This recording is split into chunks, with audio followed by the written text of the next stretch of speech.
Hey, what's up, guys? Dylan Johnson from Soccer Mag here, and welcome back to another episode of Mixing with the DJs. Today, we'll be doing a review of Game Week 11, the second greatest Premier League weekend of all time. I'm joined once again by my fellow DJ Dylan Jack, and overall, from a Liverpool youth perspective, another great I knew. week. I was Another expecting great this. You week. are going to be so chipper, so happy. Jeepers. Oh, my word. But gotta stay humble. There's still a long way to go, but it's Yeah. going really well so far. Yes, yeah. An international break just in time to ruin the momentum. Mm-hmm. Perfect. But we're starting off with Brentford and Bournemouth. I'm Yep. not sure what your thoughts are on this game, but a massive win for Brentford. I said it would be a goal fest. I'm glad that's what we got. I mean, I thought there were going to be at least 4 goals in this, yeah. But yeah, massive win for Brentford. I thought they'd take it playing at home. Big goals from Wissa, 2 very important goals from him. But yeah, I thought Bournemouth gave as good as they got. You know, they caused Brentford a lot of problems. I really thought they would, but Brentford just probably the more settled team, I think. Yeah. And I think also Bournemouth's run was going to come to an end Yeah, at some it was, point, and yeah. Brentford away is not an easy fixture No, at all. no. So they put in a good effort, and unfortunately they didn't get this one, but on the way they got some great scalps. So Yeah, I exactly. think they'll still be relatively happy going into the international break. Yeah. After that, we have Fulham versus Crystal Palace, and Crystal Palace really are down bad. I think They are really, the slump really is not struggling. ending. The Yeah. slump is not ending. No. We keep expecting them to start coming up at some point, but there's some serious problems there. Yeah, they can't score goals. They can't stop goals being scored, and they really are. They should have lost this by more. I mean, they should have conceded more than the 2 goals that they did. I think Smith Rowe was just offsides for 1. Yeah. So yeah, like it was. It's what we've sort of now come to expect from a really, really struggling performance from Palace. And Fulham are just that solid team. You know, they get their couple of goals. They don't win games by huge margins, but They're going to capitalize when Palace play like they exactly, do. Though. They're yeah. good enough to do that, They especially are. away when from home. Palace give their runners sort of the space in behind with guys like Iwobi and Smith Rowe, as we mentioned, Raul Jimenez, they're going to cause you problems if you give them that space. And I think now Glasner's approaching that territory where his job's in serious danger. It is. I still think Lopetegui is still the guy with his head on the chopping block, but Yeah. I don't know how it can't just be Elise. Yeah, leaving. it's weird how it's wrong gone. so Like, quickly, it's weird how it was so high, and now it's just like the pit of the, you know, it really is the weirdest sort of turnaround over just like 3-4 months. It's not even that long. And I mean, they lost Anderson and they lost Elise, but still, there was enough. I mean, Mateta just doesn't look like the same player. No. Eze's trying, but nothing's happening. Yeah. The forwards they've brought in Saw not contributing anything. Yeah, it's not looking good for Palace. No. After that, we had probably, I mean, I'm going to be honest, I didn't watch this game because I could just see it was going to be a bore. Yes. But Everton versus West Ham, 0-0. Everton definitely probably the happier of the two teams. Definitely. But it just, like I was saying, Lopetegui's just extending his inevitable doom. It just feels like 1 week by 1 week. Yeah. I wouldn't be surprised if they make a decision over this international break same. now. Yeah. So they just really, Everton at home is a game you have to win. And they just aren't winning games at all. No, they aren't. They're not causing enough problems. They really, their attack isn't functioning at all, and their defense, much like Crystal Palace, is just letting in so many opportunities. It's just. I mean, Fabianski had to make, I think it was against Calvert-Lewin, a massive one-on-one save or something. Yes. Yeah.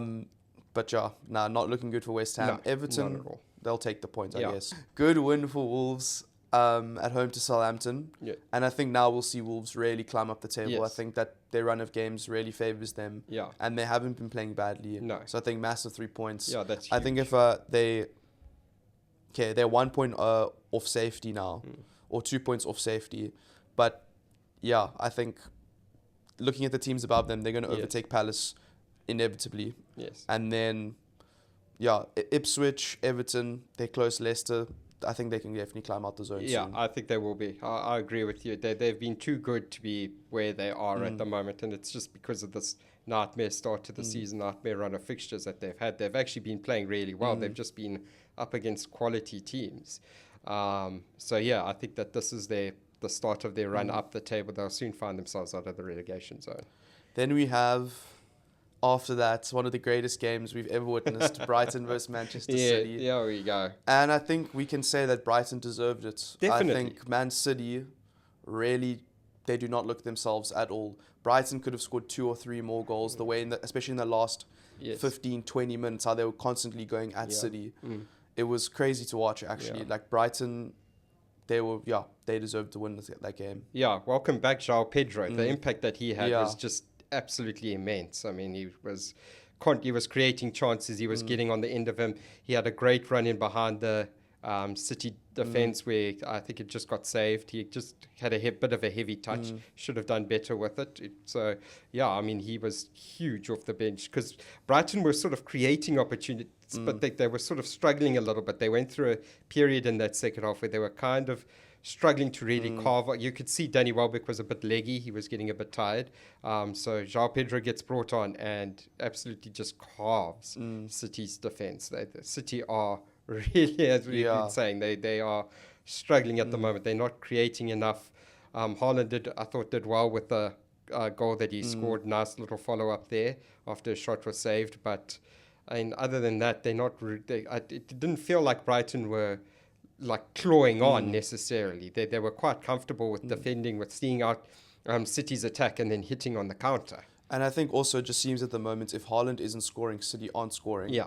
And we know they've been really reliant on his goal scoring since he's arrived, but this is ridiculous. This is not Man City that we've seen blow teams 4-0, 5-0, or at least get 20 plus chances at goal, 30 plus chances at goal, but quality chances. This, I mean, Rodri's a massive miss, but I think he isn't the one orchestrating the attack like this. I think there's something else wrong that Pep needs to change because Haaland's getting triple marked out the game, like we're saying. And the fact he is scoring goals good, but he's not going to be scoring a hat-trick every single game, which is like, it almost feels like Haaland do something, Haaland do something. Yeah, it almost feels like they need him to score at least a brace or a hat-trick every game. Yeah. Then we have Liverpool vs Aston Villa. Oh, here we go. That was we go. The greatest game of the weekend. And I thought that this was a strange game. I thought last week we spoke that we thought Villa would come in. It would be a seriously difficult match. But I think the way Villa approached the game was so strange. It was Liverpool 1-0 up and they were just letting Liverpool have the ball. There was very little intensity in their press. It felt like Van Dijk and Konate were just sitting around the halfway. Yeah. Come and do something, get the ball from us. Yeah. And the 70 minutes just went by with, it felt like very few chances from Villa. But it was more out of their own lack of attacking the game than Liverpool not being open. And then Liverpool scored the second and it's game over. But I really wasn't that worried. It just felt like Villa was so passive. Yes. I don't know what your thoughts are. I mean, Villa did create a couple of opportunities from set pieces, as I thought they would, with the threats that they have there. But again, very low intensity, weirdly low intensity from Villa, considering the importance of this game. Yeah. They are still in a top 4 fight. They still need to pick up these points. So, yeah, it was a weird approach to the game. I thought Liverpool got a little bit lucky with a couple of those penalty goals, especially. I thought. I don't know if that Ibu did put a shoulder in on Watkins. There. Yeah, I don't know if that theatrically diving made it probably worse. Yes, for him. yeah. Also, with the one where Salah countered and scored the second goal, I don't know if that was checked because there was a thing there with Pau Torres, I think, in the box. Where yes, when he was down, and I think Van Dijk said afterwards, like, he must get up. He's a big guy. So I don't know. Yeah, I don't know if there was anything there, but but I mean. Once Liverpool got the second, there was no return for Villa. So, yeah, good solid win for Liverpool. And moving on, we have Sunday. We have United versus Leicester. Massive win for United. Going into Amorim's reign with, pretty good results. Yeah. Rudi's kind of stabilized the ship a little bit now. He hasn't really done. I think what's important is that Ruud hasn't really done too much revolutionary during his time. I think because if you take players from a system where they're struggling and try as an interim to implement a completely different system before a new manager tries to implement a system different to that, then it just causes chaos. So I think what Ruud has done is the right thing. He's sort of kept it as it was. I love that he's giving Amad Diallo more time. The past 2 games have been sort of the Amad Diallo show. The game again in the Europa against PAOK, and even though it hasn't been the strongest opposition, to be fair with that, he's been absolutely brilliant on the right wing, and it's what we thought. I mean, I don't know what Ten Hag was smoking that he put It must have been something Mazraoui. personal that happened or something. Yeah, that his constant refusal. I understand that Diallo had to go on loan at Sunderland to physically develop because he wasn't the strongest lad, and he did really wise up physically during his loan at Sunderland. But the fact that at a stage, I mean, he had Omari Forson on the right wing instead of Diallo, and then putting Mazraoui in the 10 instead of putting Diallo in there. It was just, there's just been some weird decisions made around this kid, and he is so good. He just brings such a good balance to that right wing. I mean, that goal he scored against Pauk where the defender gets the ball and he keeps pressing, and then he shrugs off the defender, dribbles in. He did something similar against Leicester, where he got the ball dribbled in, but his shot went straight down the middle instead of into one of the corners. But just the way he was combining with Bruno. I also liked seeing how Ugarte is starting to find his feet. I think it was probably a little bit tactical, but as well as also a match fitness issue around him with his sort of shaky start to the league. Obviously, you're coming in Basically, not much game time. As the yeah. season starts, you haven't really trained much with your new team, and you're thrown into like a game against Liverpool. It's not the easiest thing to be thrown into. But I really like the combination between him and Casemiro, who's also starting to find his feet. I think they give a nice, solid sort of platform for Bruno to go. And Bruno looks a different player. He looks a different player with that base behind him, because they do a lot of the mopping up. He sometimes can track back and do a bit of pressing back, but I really do like that. So there's some good signs with players starting to at least pick up some momentum. While it's not perfect, I think Leicester did have a couple more shots than we would have wanted them to have. It is looking at least like there's something for Amorim to work with. There are still going to have to be changes with the squad. United still need to find a left back, especially if he is going to bring the 3-4-3 that worked for him at Lisbon. He's going to need a left back to make that work. So as good as Mazraoui is, he can play left back, right? He's been so class this season, by the way. So yeah, I think that's probably the main focus for January, is getting in a fit left back who can be, sort of at least play sort of 30 games a season. At least be fit. At least play a game. Yeah, but it's a nice solid base that it's going to be interesting to see what happens with Ruud now. What the decision made is. I think he said he wanted to stay. He does want to stay, but I don't know. I don't know how I feel about an ex-United, and how it depends how Ruben Amorim feels about an ex-United player who's spoken. I mean, Ruud's come out and spoken himself about wanting to be a United manager, and how you feel as a guy who's wanted to build your own legacy at United, having this guy next to you who said, "No, I want your job." Basically, that's what we were talking about when he arrived in the first place with Ten Hag. We were saying. Yes. It's a bit suspicious. Yeah, it is shaky ground, and it depends how comfortable Amorim is with that. It's quite clear that Ruud has a very good rapport with the players, so that can. But I mean, Amorim seems to be a great communicator anyway. But that could help Amorim, at least during his first few months at the club, is just to understand what United is all about. But it'll be interesting to see how that relationship goes on. I think maybe. Because I know Amorim's going to be bringing his staff. He will, definitely. So maybe in some sort of coaching role, but for him to be assistant manager would be for him to be a long-term assistant manager, I don't know if that's necessarily the best idea. I think keep him till the end of the season and then reevaluate. I think so. And see what happens. Yeah. Then we have Nottingham Forest versus Newcastle, and a great win for Newcastle considering I think we both thought that Forest might have had the edge or it would be a draw. Yeah. But Newcastle came back. Yeah. And, fair play to them. I think the top half of the table is extremely competitive now from second down. Yeah, I was actually going to say that. It's amazing how United have gone through a season where we had such an awful start, being hammered 3-0 twice at home, and sacked our manager, got in an interim, and we're 4 points off Arsenal, who are chasing the title.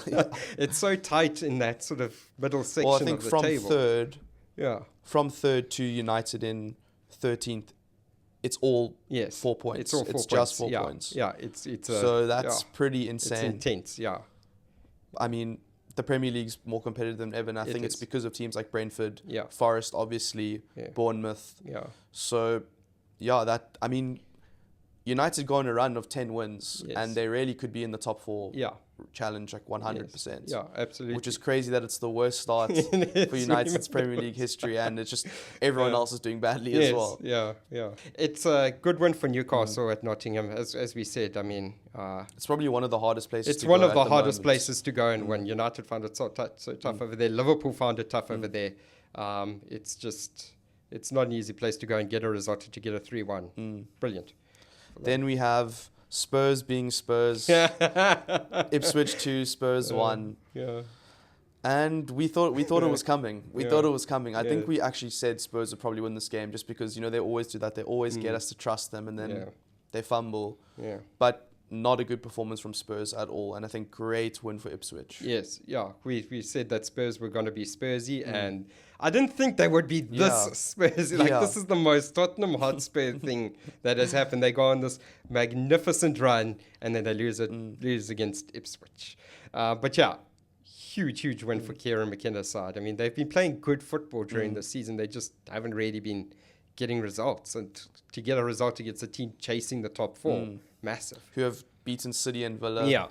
So Coming off slapping Aston Villa. Yeah. So that's and I think Ipswich are the team that are capable of doing that. So Yes, it'll be nice to see what they do. Yeah, they'll be over the the giant next coming slayers and probably the kingmakers a little bit this season, I think. And Liverpool have beaten them, so hopefully they did us. They did, they served I fear us. for what happens when we face Kieran McKenna.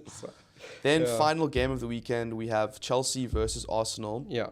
And disclaimer, I didn't watch the full game because the Springboks were playing. I'm sure Dill was the same. So we were flicking through when we could. Yeah. But in all honesty, it didn't seem like the most action-packed every time I was watching, game. it was just felt like, Yeah. like you said, scrappy game. Yeah. But I don't know. Arsenal had chances, Chelsea had chances, but it didn't really feel like there was a clear-cut winner that was going to happen. It felt, I don't know. It was a strange game to watch, I think, and it was very evenly matched. But I think 1-1's a fair result. Yeah, in all honesty, it is. Arsenal could have snatched it in great double save from Robert Sanchez, who's been in very good form for Chelsea. But I even think for the first goal that he should have done better there on the near post. Yeah, to be fair. You can't leave it that open. No, I mean, they were saying he was worried about the pass across. Well, then force the pass across. Don't leave your near post open. Yeah. And I think Neto scored an amazing goal. Yeah, he did. Yeah. And I think I was watching the Arsenal game for a little bit as I think it was Enzo passed to Neto. I changed the channel, changed it back quickly, and he just scored. It was crazy. But I think also now 9 points off Liverpool. I think 6 points off City now. Yeah. That is still, the 9 points Liverpool is difficult, but the 6 points of City, I'd say in the context of the run of form they've had, that's still, it's not over yet. Yeah. And we don't know if City are going to recover as quickly as we probably This is the thing, think is that they would.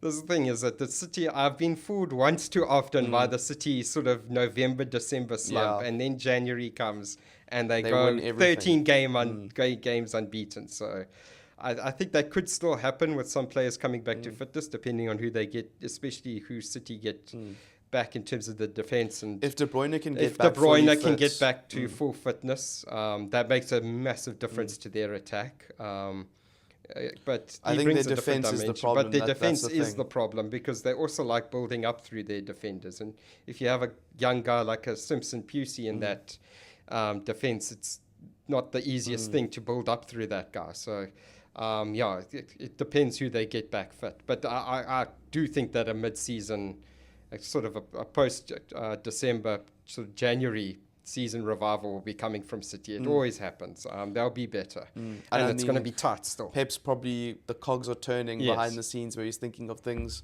to fix. Yeah. Because I think City's thing is they just need to get a solid defensive foundation and then the goals will come. Yeah. But it's just, they're so exposed on the counter-attack. They just aren't holding the ball as effectively as they usually do, where they have 70% possession, but they are doing quite literally nothing with it. Yeah. So I think it's still a long season to go, and I as much as I'm a Liverpool supporter, I inevitably see Liverpool dropping off, having a period of dropping off. Yeah. It's natural. I don't think Liverpool are gonna get 110 points this season. So we hope. Please not. But I think Arsenal. It was always the funniest watching the meltdown on social media though. I was actually, I think I said to one of my friend groups, I was like, I want this draw to happen, but it would be amazing to see the meltdown if Arsenal lose this game. Yeah. So, but I mean, they're still in it. It's Yeah. not, still a long way to go. Yeah.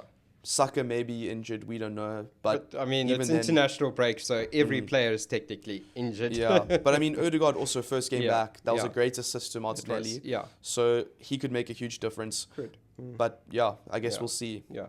Thanks for joining, Dill. Cool. Thank you so much Thank for you. watching, guys. That has been our review of Game Week 11. Don't forget to like, comment, subscribe.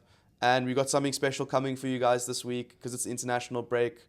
So stay tuned. And yeah, thanks for watching. And thanks, Dill. Thanks. Cheers.